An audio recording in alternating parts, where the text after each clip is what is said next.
आज का जो हमारा टॉपिक है वो है एरिया ऑफ ट्रेपीजियम, समलंब का क्षेत्रफल। तो शुरू करते हैं।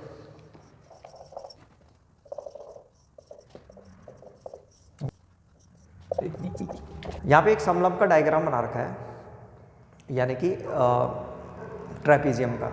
तो सबसे पहले ट्रेपीजियम की डेफिनेशन को समझ लेते हैं। ट्रेपीजियम होता क्या है?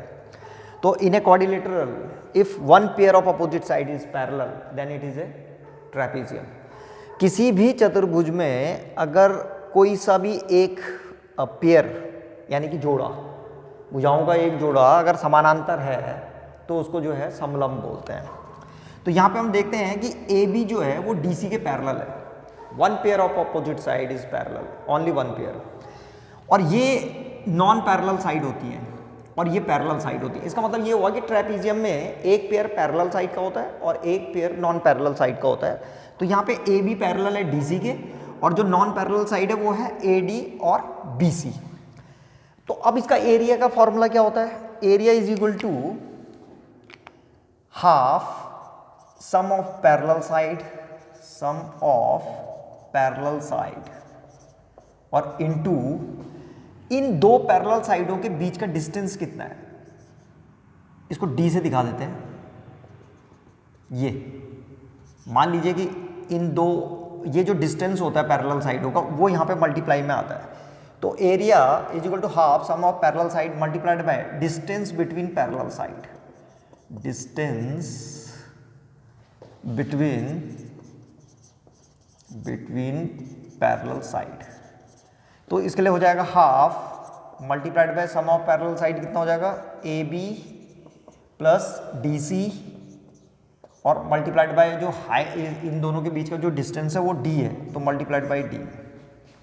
इसका मतलब ये हुआ कि जो समलंब के क्षेत्रफल, समलंब का जो क्षेत्रफल होता है वो होता है हाफ, यानी कि 1/2 समांतर भुजाओं का योगफल और मल्टीप्लाइड बाय समांतर भुजाओं की दूरी। ये जो है इसका क्षेत्रफल का फॉर्मूला बन गया।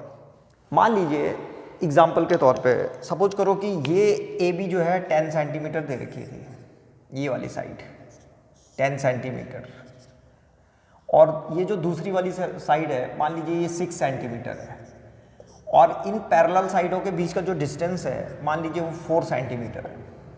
तो अब इसका एरिया निकाल सकते हैं हम। कैसे? ये आ जाएगा half multiplied by A B sum of parallel side, तो ए बी 10 है और ये दूसरी वाली 6 है, तो 10 + 6, और मल्टीप्लाइड बाय इन दोनों के बीच का डिस्टेंस कितना है 4, तो मल्टीप्लाइड बाय 4। तो ये हो जाएगा half multiplied bye 16 multiplied by 4, तो यहाँ पे से कट गया 2 × 4 16 2 32 सेंटीमीटर स्क्वायर।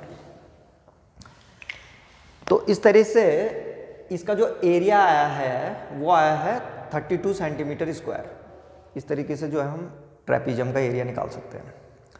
अच्छा, इसमें एक कैटेगरी होती है, उसको बोलते हैं आइसोसेलेस ट्रेपीजियम।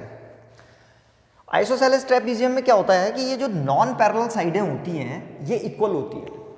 अगर मान लीजिए AD जो है अगर BC के इक्वल हुआ, यानी कि ये वाली साइड अगर इस वाली साइड के इक्वल हो गई, तो इसको फिर एक नाम दे दिया जाता है। वो जो ट्रेपीजियम है, ट्रेपीजियम के आगे आइसोसेलेस लग जाता है, आइसोसेलेस ट्रेपीजियम।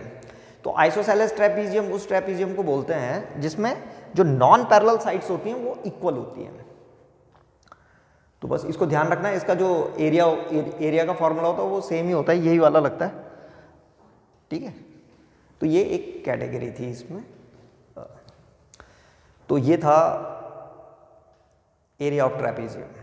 ट्रेपीजियम को हमने जब हम क्वाड्रिलेटरल पढ़ रहे थे तो हमने उसको डिटेल में कवर किया है। लिंक डिस्क्रिप्शन बॉक्स में दिया गया है, जिसको कोई प्रॉब्लम होती है इसके बेसिक में तो वो उसको देख सकता है।